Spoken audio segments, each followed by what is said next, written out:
Hello everyone and welcome to the SISU Peak Performance Podcast. Today we have with us Lindsay Hamilton. Lindsay is an Associate Athletic Director at IMG Academy and she has an extensive and enormous background in sports psychology and mental performance. She has spent over a decade helping athletes at all levels cultivate high-performance mindsets, and she's involved in overseeing the assessment, design, implementation, and evaluation of mental performance programs for multiple teams and groups, and integrates psychoeducational topics, on-field skill training, perceptual cognitive development, while providing direct support in competitive and academic environments for athletes and teams. Lindsay, it's a pleasure to have you here. How are you today? I'm doing well, David. Thank you so much for having me. I'm excited for the conversation. Super excited too that we can get to know, a little bit about your background, how you come into the sports psychology world, and then talk about some advice for athletes, coaches, teams, parents, into how they can help their players reach that best version on and off the field. So yeah, before we get started with some specific topics about mental performance, mental skills, leadership, how did you come into the sports psychology world? So it wasn't a very direct path, quite honestly. I studied psychology in undergrad. I was an athlete. I played soccer for my duration in college, and I got to the end of my time in college and people were asking what I was going to do, and I wasn't really sure. Someone suggested that I should go into sports psychology, and I said, without hesitation, I will never do sports psychology. So if that's not the first lesson of never say never, because here I am all these years later, right in the middle of sports psychology. But honestly, I had coached for a long time. I coached soccer, I'd coached youth, coached in high school and some club teams. And when found myself moving in the automotive industry, I was kind of all over the place. I did some traveling for a while. And then sure enough, found myself back at the University of Utah pursuing a master's degree in sports psychology. And originally I was really doing that because of an interest in research. I feel very passionately about evidence-informed practice. I feel very passionately about, research that is productive, that we can utilize. So I thought that was going to be my direction. I was going to move into academia and do research. And I had an incredible mentor named Dr. Nicole Detling, who had maybe a different vision and allowed me to see that you could do this work in an applied way. And that really aligned with what I love to do, which was coach. And so I had the privilege of learning under her. And then just before I graduated with my master's degree, I landed myself in a role as a mental performance coach at IMG Academy, and the rest is history. That's awesome. It's an awesome story. Now you got into the world. I'm curious to know what made you say, like when they were kind of like telling you, hey, you should get into psychology, into sports psychology, what made you say, no, I'm never doing that?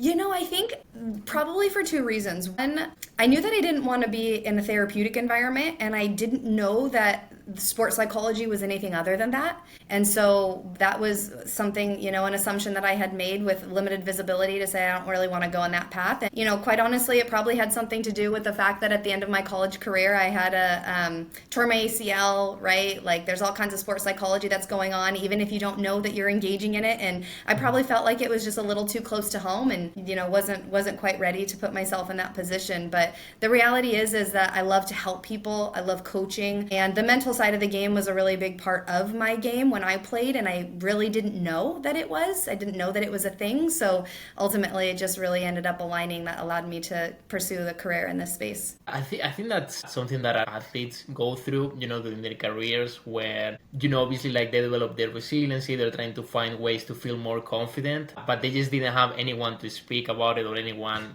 kind of like specialized on the field where they can provide some names and some assessment into the things that they do and how they can get better on the field. So how was that transition for you to say, okay, like I know I'm resilient, I know I have all these skills, but I'm actually now going to learn how I can even get better with all this knowledge?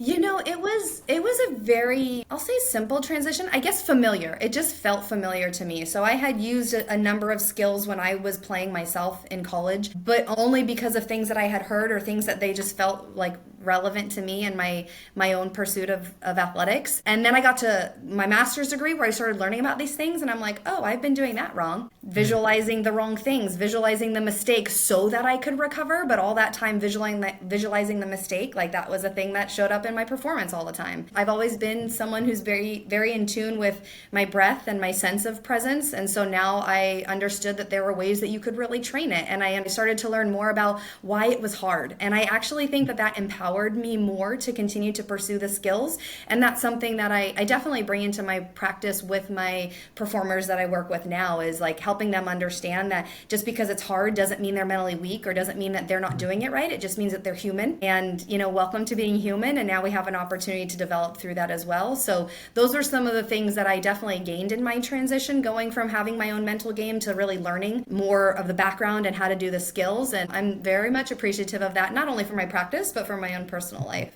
Yeah, 100%. And I think that's something that I've encountered as well, right? When I talk to athlete coaches, teams about that mental side of the game, like they realize like, hey, these are the skills that you can use on the field, and they're gonna be great for your development, your performance.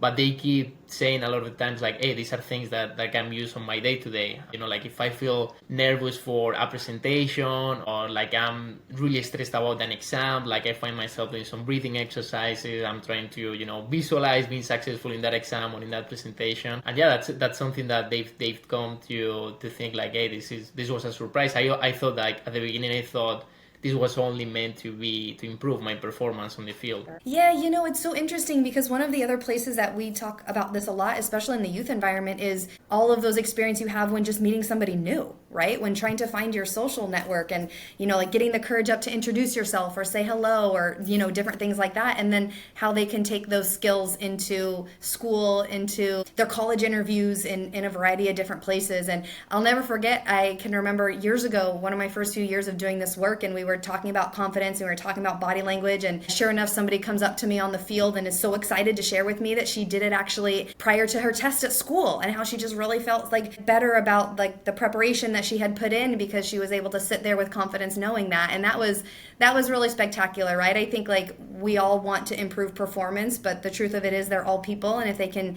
enhance their lives generally speaking with this work, it's something that's really special. 100%. And I think it just speaks about how your performance on the field is going to be a reflection to you on what your day-to-day looks like. All the things that you are not doing on the field, like the same way that, when a nutritionist is going to tell you how important, like your meal plans and the things that you're eating and how you're fueling yourself are going to be for you. Or a strength and conditioning coach is giving you advice on what specific exercises to do. It speaks about how if you schedule your day-to-day with exercises that you can do from a physical and mental standpoint, you're giving yourself that big chance as performance. Yeah, absolutely. I completely agree with that. And people can then start to see how they are performers in all of their spaces, and then the ways in which that can enhance their relationships, right? Enhance their relationship with themselves, enhance their relationship with just the changing phases of their life too. So it's really special. 100%.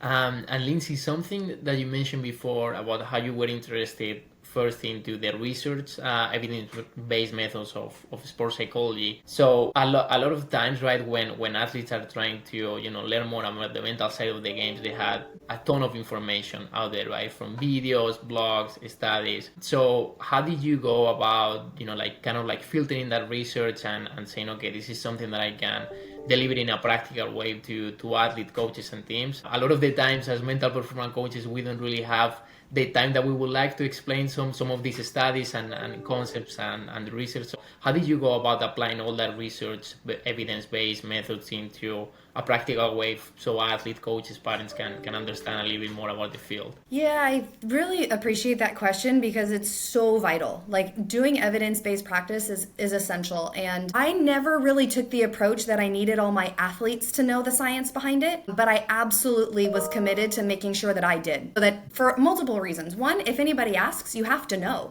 And I can remember having a soccer player specifically that was really just put me on the spot in the middle of a session and was like, but how does the breathing actually work? And why does it matter to train it instead of just using it in the moment? And for me to be able to sit there and explain, the science around it is this, that, and the other. And for her, that sealed the deal. She was like, okay, that makes sense, right? So it's one, being able to help the athletes when they have those questions. And I definitely support athletes asking those questions. But also for me to have the knowledge so that I know what I am communicating is founded, right? That I'm not just watching that off YouTube and said, that sounds good, right? Like that I can actually take this foundation of information that I know and then think about, okay, how is this relevant to the athlete? Like this, the research is saying this, but the athlete might be experiencing it this way. So how can I use their language and then offer in some support that's evidence-based to continue to elevate their game in the way that they want it to. In my experience, I didn't go the route of feeling like I needed to describe the theories and tell them like the 3 main ways that you can build motivation based on this theory. But there is something about like, if we're trying to enhance motivation, here are 3 ways that you can do it, but they're contextually relevant to them, although founded in the research, right? So I think not necessarily feeling like I have to say, but this is the research. Really, my approach was stay in tune with it, stay in touch with it, understand when you're watching things on YouTube and TikTok and Instagram, when we see all the things that are coming out, like, is that information even accurate? And, like just being aware of what we're consuming, and is that in touch with the literature that we know to be the case? And then quite honestly, I think like it is very hard to incorporate that into the time, but the truth is there's always time for the things we put first. And if we are prioritizing the research, if we are prioritizing the evidence as a natural part of the work that we're doing, then there will always be time for it. And we owe it to our clients and to the field to make sure we're in tune with that.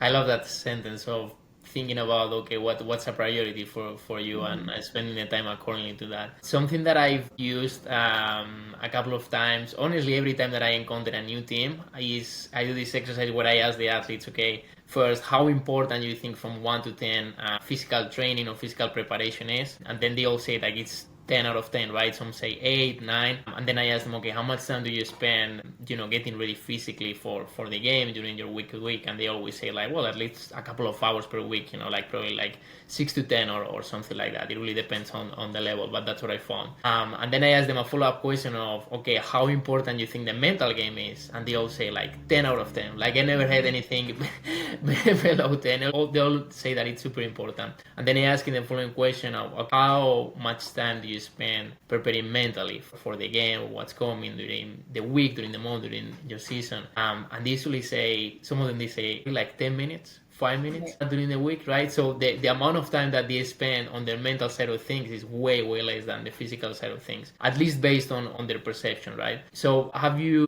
encountered like similar cases where an athlete tells you, hey, like I know the mental game is super important, but I don't spend enough time, or maybe I don't even know how to get mentally ready for what's coming? Yeah, without question. And what I appreciate about the exercise that you just shared is the athletes telling you how important it is, right? And then by doing so, then they're realizing for themselves how important it is, which I think is a really valuable strategy, rather than us coming in and say, all right, team, like the mental game, it's where we need to put our time. One of the ways in which I have tried to generate that conversation, especially if I am in a workshop form, I'll give everybody a sticky note.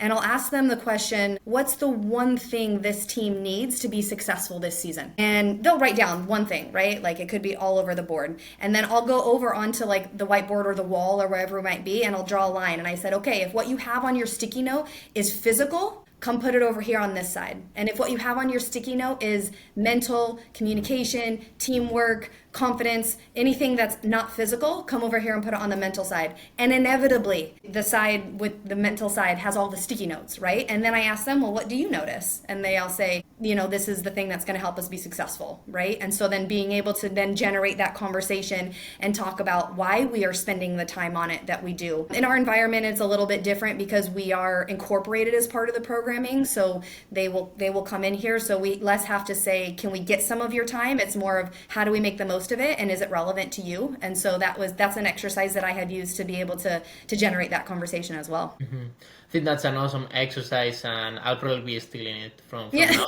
Feel free. It's great for all of us. I think it's actually the exercise because it really puts that responsibility on the athlete, right? And as you said, it's not us coming in and say, hey, we're when I teach you everything about mental performance, it's about asking them first, okay, like a question to kind of like guide that learning process. And to your point, like once you get that, like they realize, okay, this is important, this is something that I need to work on. So yeah, thank you for sharing that advice. Yeah, of course. The truth of it is that something I've definitely been very privileged to like mentor a number of mental performance coaches in my previous role at IMG Academy. And what I always would talk to them about, especially early career practitioners, where we come out of grad school and we feel like we have to have all the answers and we're going to go into these environments and we're going to tell them how much we have to offer. And we're so enthusiastic about the impact that the mental game can have. But to your point about like asking specific questions, one of the things that I always tell my mental performance coaches that I have the privilege to work with is I don't need you to have all the answers. I just need you to ask better questions. And when we ask better questions, then we as practitioners and the athletes get better answers. And so I think that approach to asking questions really helps unlock a sense of awareness for both practitioner and performer alike. And I think I was just picturing myself too, even as an athlete, right? Like when I came into college, and you have to get used to so many new things that you haven't been exposed to before. Like everything that has to be related with your performance, and if that's, working with a nutritionist, strength and conditioning coach, athletic trainer, mental performance coach. Like there are so many things, and especially when you come in as a freshman, right, you are getting out of your comfort zone. You have to adapt to a lot of new things, and you think that you need to have all the right answers. Like you're kind of like thinking, okay, I don't want to speak too much because there are people here in the room that they know more than I do. So you kind of like don't have, I guess, like that confidence sometimes to come out to someone and say, hey, I want to know more about, this specific topic. So I think giving them to your, mental performance coaches that freedom and that confidence to say, I don't need you to, know everything about everything. Just try to, ask questions that are relevant, and you'll be able to learn a lot from it. Yeah, that's something that, truth be told, even as professionals, generally speaking, I mean, obviously we are performers as well, and our performers are going to go be professionals in potentially a lot of different environments. But when you start thinking about, like, how do you make those inroads with other players on a new team? How do you make inroads with coaches in a new team? How do you, when you go to a professional conference, how do you start to make connections with people that you might want to learn from? And I think that approach, even still then, of asking questions, like, it's very easy for people to come into an environment, like you said, and not say anything because they're like, everybody else around me is smarter. And if that's actually the case, like, you're in the right rooms, right? You want to be surrounded by people who are smarter than you, but if you don't engage, then it's not helpful. So even going in with that approach of asking other people questions that you can learn from their life experiences or anything that they maybe have been doing that you have found interesting is a great way to break that ice and start building those relationships as well. 100%. And I think that's something sometimes easier said than done, but just like at anything that has to do with the mental again, is practice. So yeah, I think it's super important to think about, just thinking about not only their careers, right, but their lives. Like I find myself sometimes asking this question of, wow, if I will have the confidence that I have now, or the mental skills that I have now when I go into a new room or when I meet new people. Like I just think about all those like missing opportunities that I had growing up that I didn't, when someone asked a question, like I didn't raise my hand, or like I didn't speak, or I didn't ask. And I look back and I think that's something that happens to a lot of people, that you kind of think like, oh, I wish I would have known this, right? I wish I would have known better to take advantage of those opportunities. Yeah, and that's so natural, right? And quite honestly, I think a lot of us who come into the field did because we knew we needed it for ourselves, right? Like there was something about our own mental experience that we wanted to enhance and learn more about, and it unlocked something for us that we then want to share with other people. And as we are practitioners, we are also practicing. Like that, I think that's a lot to remember in terms of performance, but practice anyway. Like our work is a practice and a performance at the same time. I'll never forget, actually, a number of years ago, I traveled up to New York City. I was delivering a series of confidence sessions to a school from K through 12, parents and teachers. So over the course of 2 days, we delivered a confidence session to the first graders, the second graders, the third graders, all the way up to 11th and 12th grade, plus the coaches. And we were talking about confidence, about when you feel like you're not sure, like how many of you have been in school and you've known the answer, but you didn't raise your hand. And that was something that we talked about all the time. Well, sure enough, I get back that next week and I had the opportunity to join a conversation with the owners of IMG Academy at the time. The gentleman was coming and he was gonna just wanted to pick the brains of people on campus, and I was one of the people that were selected to go. So my VP at the time invited me in, told me the news, and he said, I think it's really important that you go prepared with a question so that you can contribute. And he's like, I'm happy to help you with some questions if you need. I said, no, it's okay, I'll do it, but I also heard what his suggestions were. If I go to the meeting and we're sitting at a table, there's like 8 of us at the table, and the gentleman comes in and he says, you know what? I had a presentation prepared, but I think I'd just rather hear from you all. Does anybody have any questions? And I'm like, okay, here's my moment, right? Like, this is what we do. And sure enough, somebody raised their hand, asked a question. He's like, okay, yeah, thank you. But didn't answer it. He was kind of collecting. He's like, I'll collect 4 or 5 questions. And then I'm like, thinking, okay, I know a specific question I want to ask. Somebody else asks another question, and I'm like, Lindsay, raise your hand, raise your hand. Sure enough, the guy sitting right next to me raises his hand and asks the same question that I had, and the leader of the organization says, you know what, that's a great question, let's start there. And I was like, you're joking me. I just shared with all of these young girls that like to raise your hand when you want to put yourself out there, right? And so forth. But it really was a reminder for me in that moment of this is a practice for us all. It's a practice that we also can then share with our performers and so forth. But you're right, like it takes that practice over, generally speaking, and we definitely need to practice what we preach as a practitioner. I will say I have always raised my hand since. Yeah, that's awesome. I think that's learning right there, right? And saying, okay, I had this experience, what can I learn from this? And let's try to be as consistent as we can from now on. I think we all had those experiences where, looking back, we're like, I should have done this or I should have done that. To even perform better, right? But I think that's something that we keep telling the athletes too, right? You can change the past, focus on the present. Now that you learn, let's try to make sure from now on that you implement those changes. So Absolutely. That's an amazing story. Thank you for sharing that. Also, Lindsay, something that I'm very curious to know is, I know you talked a little bit about, how you were a soccer coach at the beginning and then getting into the sports psychology world.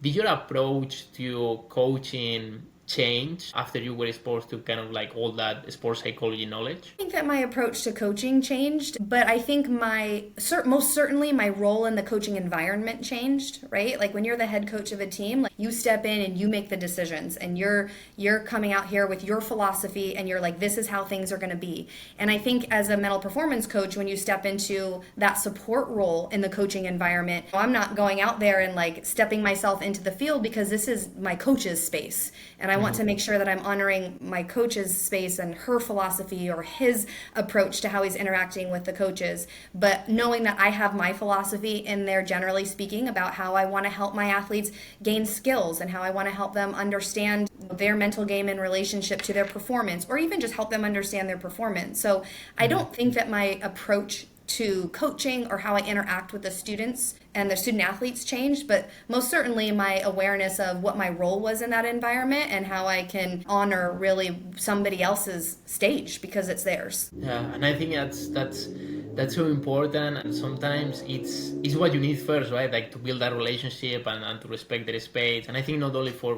coaches but for athletes as well, right? Like how many times we've seen athletes that if you talk to them and you ask them, hey, how did you get interested into learning a little bit more about sports psychology? And they were like, well, I just resonated with something that you said, and you asked me a question about how I was doing, right? Or how something about my family or something more personal. And that kind of like get me into thinking, okay, I want to get to know more what this person does. And just looking back, like the coaches that I had, the soccer coaches that I had during my career, like the ones that I still talk today and like catch up with them from time to time, are the ones that spend that extra time building that relationship with me off the field, right? Like either asking me, how I was doing, how was school, how was, everything that wasn't related specifically to soccer. And I think once you build that relationship with an athlete, with a coach, with someone, and you trust them and they trust you, that's when you can really get into some of the specific about these topics or whatever you're trying to, in whatever way you're trying to help that player, that coach. Yeah, that's so true. And building the relationship is foundational. It has to happen. And there's so many, analogies around how that works, right? They won't care what we know until they know that we care and all these kinds of things. And as much as we hear those things and how cliche it is, like it is the foundation of this work. There are situations in which you might work with an athlete and they're very come down to business in the beginning and they just want to get to it. But over time, the longevity of a productive performance relationship is going to be founded in the relationship itself. I do want to acknowledge too, as a practitioner, it's not only about the relationship, right? Like just knowing about them and asking them how they are is not the only reason why we're there. We're there to help implement mental performance strategies. We're helped to move the needle on performance from the mental side of the game. And I think that's also really important for practitioners, especially early career practitioners, to understand. Like people want to be out in the environment all the time and they want to hang around and they want to build rapport, which is essential, but also being deliberate on how we are then bringing our skill set of mental performance to support what we're really there to do is really vital to make sure we don't lose sight of. Yeah, 100%. And how, specifically about practitioners, Lindsay, how do you go about, helping those mental performance coaches or coaches even to develop those relationships with the athletes when it comes to, obviously building that rapport, but at the same time, like, making sure that they know how, we can help them? I think that there's a number of different ways. So when I had the privilege of leading the mental performance team at IMG Academy, I did a number of things. One, I went out into the performance environment with them. I think a lot of times in our field, we just make assumption that people are doing good work because of how they talk about it or because of how other people talk about them. And that may or may not always be accurate in what's really occurring. And so I would go out into the performance environment with them and I would ask them, like, what do you normally do when you're out here? Where do you stand? How do you decide when to insert yourself? How do you decide when to go talk to an athlete in a specific situation? And ask them questions to get them thinking about it. And I will tell you, I have worked with some practitioners that have what in baseball you call a feel, right? Like they just know how to be in the environment and they just know how to shoot the breeze with people and make people feel really comfortable. Quite honestly, I have been around some of the best relationship builders that I would probably sign my name on. And still, the really great ones are able to articulate to you why they're doing what they're doing and why they made that decision. The ones who maybe have less experience but are really good at building rapport have a harder time articulating that. And so I think like challenging them to gain those skills, because at some point, they're going to be in an environment where they don't have the feel, or where they're not exactly sure where to stand or how to build that relationship. And so that becomes then really important. And then helping them understand, often on the backside, it's usually when a relationship then is not going well, that we have to back the train up and say, well, have you asked them how they're doing? Like, what do you know about them that you can use to help support your rapport with them? And that answer is generally, I don't know a lot. I haven't spent that time. And then it's a reminder for them to go back and build that relationship differently. And I will also say it's never too late. It's never too late to build a relationship. It's never too late to ask someone how they're doing. It's never the wrong time to show someone you care. And so that is something that continues to be a thread in strong practice and with practitioners over the course of all of our careers, is we can't overlook the importance of building a relationship, and it's never too late to do so. 100%. And I think sometimes what really helps is to have different sources of information. So not only from, the mental performance coach or the coach, but from the athletes. And sometimes, we all experience life based on our own lens, our own assumptions, the experiences that we had. And sometimes it's hard for us to get that perspective from others. But when you ask and when you get engaged into those conversations, or even from that side of collecting data, I remember with a team that I was working, after a couple of months, I did a survey for the players where, I was kind of asking them some of the topics that were interested in learning more, some of the topics that they would like to see more, and kind of like their perception of the relationship that we had. Looking back, like most of them, probably like 90% of them, like they reported, they were anonymous, right? The answers, but they reported that they were happy that we got to work together and they took some things. But about like 5 to 10%, like they had a lot of questions into how I could help them still, right? Like after a few months. And I think it was a very humbling experience because, to the point of perceptions and getting more information, like I realized like, okay, there is some more work to do here, right? And sometimes like about the players that you think I have a great relationship with that player and that player knows how I can work with him and I can help him. Sometimes if you get, these different data across different perspectives, you may surprise yourself on the things that you can find. But to your point, they're particularly important for that growth, that personal and professional growth. It really is. And I think the longer we work with the team, the less we remember to ask that question, because we've been with the team now for so long, and there's players, maybe when we first got into the program, we did a really good job of outlining that and meeting with players and making sure everybody knew, but then you get new players the next season, or people transition on to another team, and now all of a sudden, but here we are maybe 3 or 4 years in, and we make the assumption that everybody knows because, we've been here for a long time. But for some people, they haven't been there for a long time and they don't know that information. So I really appreciate you highlighting that it's important for us to do those check for understandings and really see do they know how we can work with them? Do they know how they want to be supported even? And do we know that? Because maybe there are some people that want to be supported uniquely, but we haven't asked that question either. So I think that's a really great point. Yeah, 100%. And I think it's something too that it's sometimes it's like a hard truth because you have to look yourself in the mirror and kind of like analyze and see the things that you've done well, the things that you can improve on. But I think like having, if you are able to once I guess, like have the confidence to accept, hey, like there are some things here that I could have done differently, and also surround yourself with people that can give you that environment, right? With people that are gonna be okay when you make mistakes and are gonna allow you to develop that. I think that's something that it's particularly important when developing teams, like getting everyone to know and to know them first, and then also to give them the confidence to, hey, it's okay to make mistakes. We are all gonna make mistakes. What it's important is how we react to those mistakes, and if we're able to apply that information going into the next day, week, month, season. Yeah, that's really valuable, and we find that particularly in the youth environment here when working with youth athletes, because they're making mistakes all the time, as they should, but especially in this age, they're mindful of how everybody's evaluating them, and that's not particularly different from professional sport. But then when you also have the like brain development that they're in, and the need for social belonging, it becomes really important at the various ages in the youth space that making sure that they are surrounded by people that are going to be open to their mistakes and help them through it. And then even for in the youth space, like helping them understand their mistakes, because for some of our really young athletes, they don't have the brain development yet to really take in that abstract thinking about what does this mean about making a mistake. And we have to help them be really concrete in terms of what they're learning from it. So I think we see that often, and it's so important to make sure that our athletes are surrounded by the right support when it comes to that. 100%. And Lindsay, when an athlete, comes in like in a high school, and it's the first time that they are hearing things like mental performance, mental skills, okay, we're going to talk about confidence, resilience, grit, all these, specific sports psychology concepts.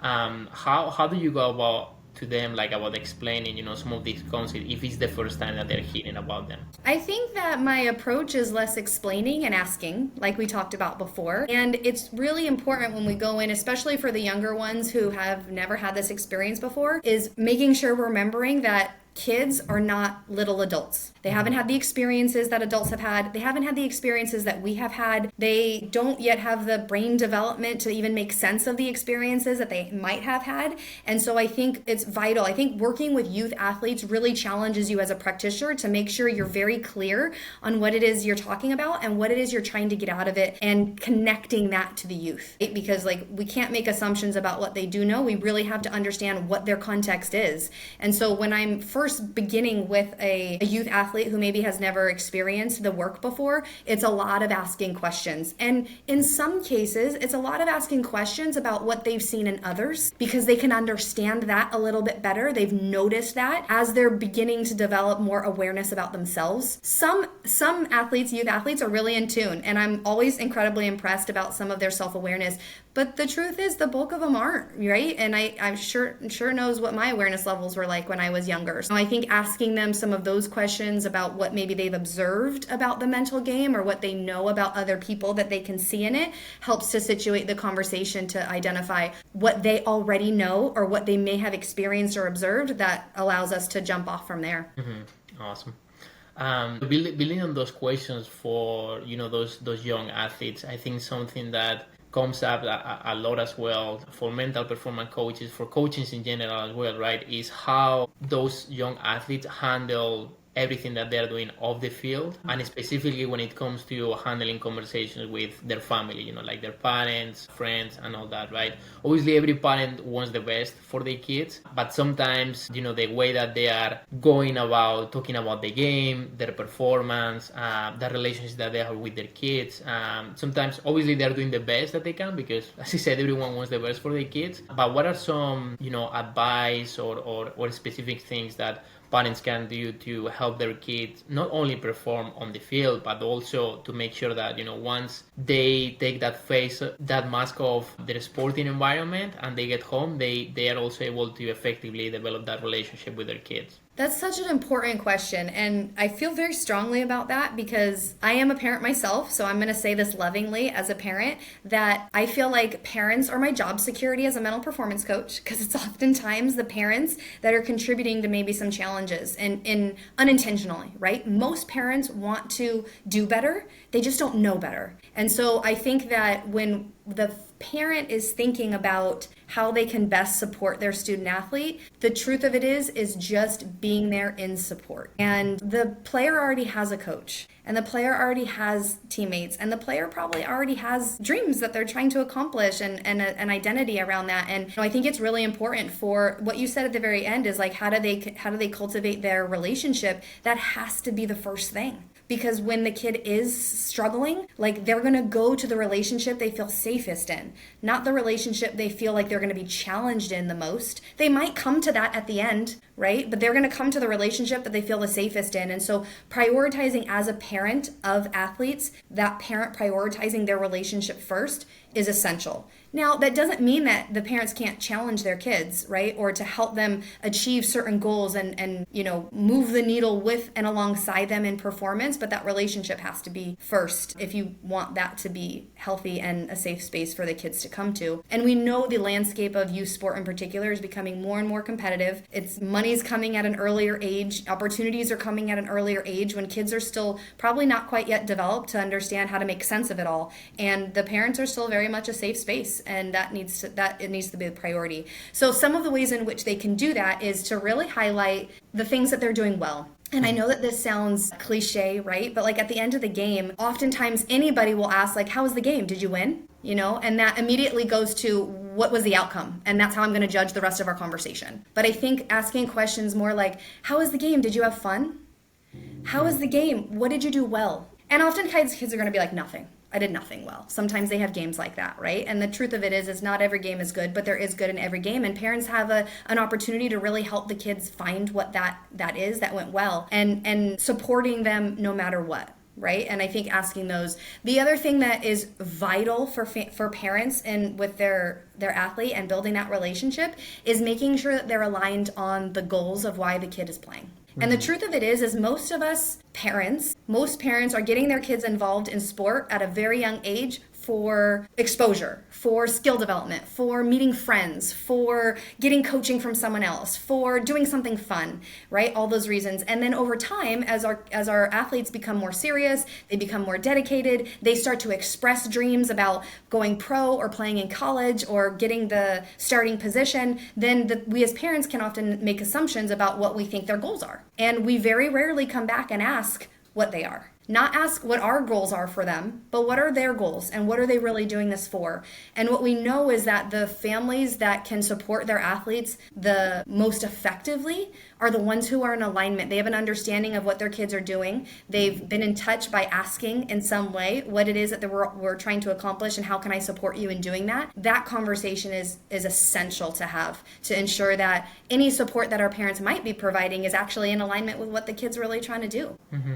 I think that's an awesome advice, and a lot of the times I think parents forget that piece, right? Like getting themselves in line with the goals that their kids have, like maybe you as a parent, like you want your kid obviously to reach the best level and maybe play professional regardless of the sport that they're playing, but maybe for that kid that it's 14, 15 years old, he just wants to have fun, and it should be make that priority, right? Like to the importance of what is the first question that you ask when your kid finish the game or when they finish the training. Are you only focused on performance, or are you also really focused on the things that can help them to develop in the best way possible? I remember a while ago that I was doing a workshop on mindfulness with different players from different sports. One of the goals that you can have with the mindfulness activities kind of like get into that flow state, right? When you are having fun, where you lose consciousness of the time, where you are super involved in the task at hand. And I remember after the workshop, I was talking with an athlete. He was 16, 17 years old. He came up to me and he said, David, one of the things that got my attention from your workshop is that you asked the question of if we have fun playing. And I'm like, what do you think that's? I told him like, yeah, that's super important. Like I asked him, how often do you think of that question when you go train and when you go play? And he said, you know what, it's been a while since I asked myself that question. And we started talking a little bit more, and obviously based on the demands that he had, from his family, the goals that he had from himself and all that, he kind of forgot that one of the reasons why you play this sport is to have fun, right? And if we even talk about like specifically performance, you need to have fun to be at your best level, right? You need to have fun and to have a sense that you're investing your time in the right way, and not kind of like, you lose track of time because you are so involved, like from a mental, physical standpoint on the activity that you're doing, that you can just be free of any pressure, negative thoughts that come your way. And it was something that it even surprised me, because the kid was only like 16, 17 years old, right? For him to say that's a question that I haven't thought about often, it really stood out to me. Yeah, I really appreciate you saying that, because we experience that a lot in our environment, and when you have the pressures and the expectations, and then fun goes out the door. And sometimes fun can be hard for people to like grasp back again after they've been really competitive, because they think, well, if I'm having fun, I'm not being serious. And people take their craft very seriously. And we want to continue to support that. And I don't know that I would necessarily tell an athlete that they have to have fun, but there is so much reciprocation between fun and playing free, and fun and being out from under expectation, and fun and being process oriented, so being able to find fun, or for some people that might resonate a little bit more with like joy, right? And different language that we might use to re-grasp these things again. But I completely agree with you that we can lose sight of that. And I remember I had an athlete who went on to play at a really high level, and we spent 18 months on this very topic, and she had fun written on her cleats, and fun written on her tape, and fun written everywhere, because she really started to see the connection between when she's having fun, how she's performing in the way that she wants to, right? She's performing more freely. And almost everybody starts there. Like, the game is fun at some point, and if we can tap back into that, then you end up finding a lot of these like flow states that you discussed, and the process, and these things that ultimately help us advance our performance.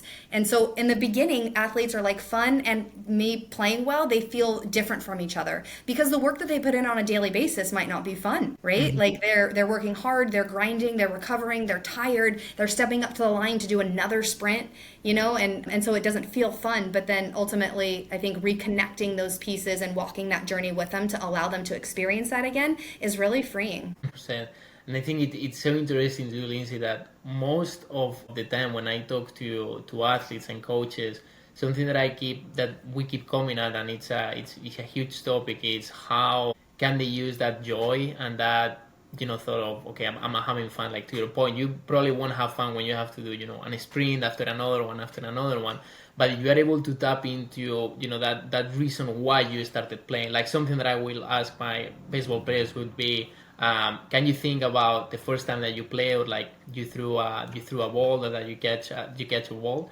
As soon as I ask that question, they start smiling, because they start to remember, they either like play with with a friend, or with a brother, a sister, someone that was very close to them. They kind of like, when they get into that, okay, this is why I started playing. Like, that won't mean that sprint, or like that tough workout that you have to go through, it's gonna be easier, but it's definitely gonna help you feel a little bit better, and kind of like get a little bit of that motivation that can help you get going during those difficult times. Yeah, I really think that's important. And whether it's fun, or whether it's them connecting with a different purpose for why that they are out there. Obviously, we know that purpose-driven work is going to help them be resilient in difficulty, help them be motivated when they feel like they don't want to be, and that's essential. And oftentimes, as you mentioned, people just forget that element of joy that they had with part of the game too. So tapping back into that can be really productive. 100%. And Lindsay, something that I've realized that when I talk to parents a lot is that they ask the question of, how can I help my kid kind of like relieve that pressure that he might be feeling from performing on the field, or that performance anxiety that they might have from thinking about what's coming. I mean, that's a game, a practice session, and all that. What would be like some specific advice that you can give to parents to help their kids manage that stress load? I think that there's always different strategies that we can use, right? I think first, having the parent seek to understand where the pressure is coming from. Right? Is the pressure coming from expectation? Is the pressure coming from what coaches are telling them? Is the pressure coming from what they think society has described as what success looks like? And allowing the players and the performers to articulate that can be really, really meaningful and helpful for the parent to then navigate the conversation from there. I think that kind of what we mentioned before of being that safe space for the athletes is really critical as they continue to increase the pressure of their own game. Like allowing them to have space that's separate from pressure becomes really important, right? Like if you think we have a certain amount of capacity for pressure in and of itself, if that capacity is filling up in environments outside of they're going to have less capacity then to manage the pressure within it. And so in the home life or with your family and your relationships, how are we making this an environment where we're not exacerbating the pressures that they're experiencing in sport itself? And that can be a really helpful tool as well. So, and then I think, as I mentioned before, when the parents are asking questions of like, well, what did you do well? And did you have fun? I think just as we know, reiterating the parents just telling them like, I just love to watch you play. Like, I just love to watch you do your thing. Not, I love to watch you win. I love it when you obviously we do. Like, we love to watch our kids win. But I think really telling them that, like, I love how you worked hard. That was really inspiring to me. Like, I watched you prepare all week for this one match. And that was really, like, I find that to be really inspirational, and communicating to them things that they do have within their control that then allows them to lean back on those things that are in their control when the pressure arrives, and that they're going to know at the end of the day, like, mom and dad or my family or whoever it is going to be there for me no matter how this turns out. And that's really freeing for a lot of athletes. Interestingly, it's really challenging for parents because we might communicate that often and the kid still thinks that they have to play a certain way to make their parents proud.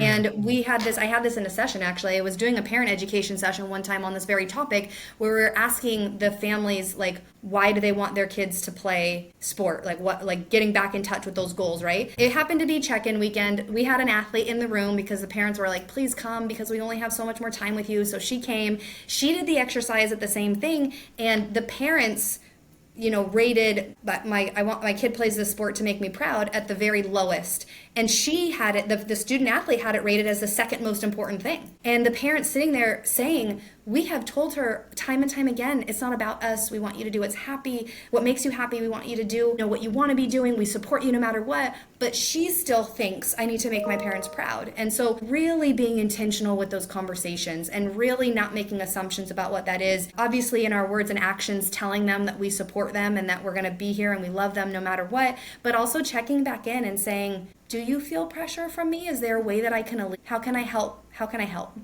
Can be really useful. 100%. Thank you so much for sharing that example. I think it's so important just to reflect on what your kids are thinking about the relationship that you have with them and what they think it's important for you. I also remember this athlete and this dad that I was working with when the athlete in specific, he had a problem when it came to dealing with mistakes, right? And we talked a little bit about, self-talk as a way of reframing, mistakes as opportunities to learn instead of something, to be ashamed of or feel guilt and all that. The more that I started working with him, the more that he started talking about how the relationship with his dad was, right? And something that we kept going back that he mentioned a lot is that, and this was after a couple of sessions building that rapport in a relationship, but he told me that one of the things that he saw when he got promoted in his soccer team is that every time that they had a loss or like if it happened like for this kid that he wouldn't play the game, his dad would leave the stadium, right? So we kind of came to the realization that every time that he wasn't meeting his dad expectations, but his dad will avoid the situation, right? And he will be sending the message of this is like you're doing something really bad, like this is not who you are, this is like even if the dad can handle that, those mistakes or those moments where his kid is not playing, he's transferring all that emotional charge into his kid, right? Mm-hmm. So it really like you can do work with that player on self-talk and reframing and all that, but to change the environment you need for the dad to be involved in that process. Yeah, and it's so hard, right? Because parents are involved at all different levels and all different places on the spectrum. And I do think that it's important to acknowledge, like when I work with parents, I'll often acknowledge like them as a parent comes with an emotional landscape, right? The way that parents feel when their kid doesn't perform well. And sometimes maybe it's disappointment, sometimes it's frustration, sometimes it's sadness. It could be a whole host of things of why they feel the way that they feel or how they feel, but the parents are having an emotional experience too that needs to be addressed when working with families. But I think as a practitioner then, we have to be very, very mindful of our own experiences and our own biases in the relationships that we've had, because not all of the relationships, not all the familiar relationships are going to be the same as the ones that we've had, right? So we can't always go to the player and say, well, you need to work on this relationship with your dad and say, and go do that, right? It might be like, how comfortable are you with that? Do you feel like you can have a conversation with your dad? Would you like me to have a conversation with your dad or your mom or whoever might be impacting it in this situation? But we have to be very careful because, again, as I mentioned before, like, the relationship is the most important thing. And for us to then insert what we think this relationship should look like can be problematic, right? We're always here to guide and support, and then if it can't go in that direction for whatever reason, we need to find a way then to navigate through it. But definitely acknowledging, I think with anything, right? When we get triggered by something that makes us have an emotional reaction the way that we do, whether it's our parent or whether it's a loss or whether it's a fear of injury, something might show up that we have these reactions to, like, we need to identify that and understand what it is. And then when it becomes to relationships, it's something that we need to be very mindful of our own biases with that as well. And Lindsay, one last question that I have for you before we end this podcast. Okay, thank you so much for taking this time. I think